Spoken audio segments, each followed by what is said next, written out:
નમસ્કાર ટીવી9 સમાચાર સાથે હું છું જિજ્ઞાસા। ભારે હોબાળા વચ્ચે સદનની કાર્યવાહી સ્થગિત થઈ છે। મહત્વપૂર્ણ જાણકારી અત્યારે મળી રહી છે તો દિલ્હીમાં સંસદમાં પેપર લીક મુદ્દે મહાસંગ્રામ જોવા મળ્યો હતો। રાહુલ ગાંધીના નિવેદન પર બબાલ મચી ગઈ હતી ત્યારે સંસદમાં પેપર લીક મુદ્દે મહાસંગ્રામ, જેમાં રાહુલ ગાંધીના નિવેદન બાદ મચ્યો હતો હોબાળો। અંધભક્તો મૂર્ખને ભગવાન માની રહ્યા છે તેવું રાહુલ ગાંધીનું નિવેદન હતું। ગૃહમંત્રીને યુવાનો પર પેલેટ ગન ચલાવવાનો આદેશ આપ્યો તેવું કહેવામાં આવ્યું।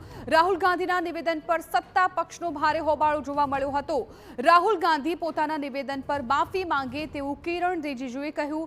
રાહુલ ગાંધી કોઈ પુરાવા વગર આરોપ ન લગાવી શકે। રાહુલ ગાંધી માફી નહીં માંગે ત્યાં સુધી સદન નહીં ચાલે। તો ભારે હોબાળા વચ્ચે સદનની કાર્યવાહી સ્થગિત કરવામાં આવી છે।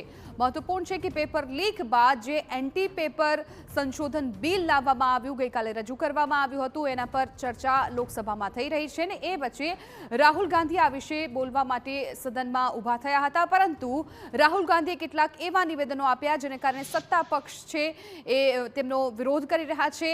ખાસ કરીને તેમણે અમિત શાહ પર જે પ્રહારો કર્યા હતા, ખાસ કરીને જે અંધભક્તો કયા હતા, આ તમામ બાબતોને લઈને હંગામો મચી ગયો હતો।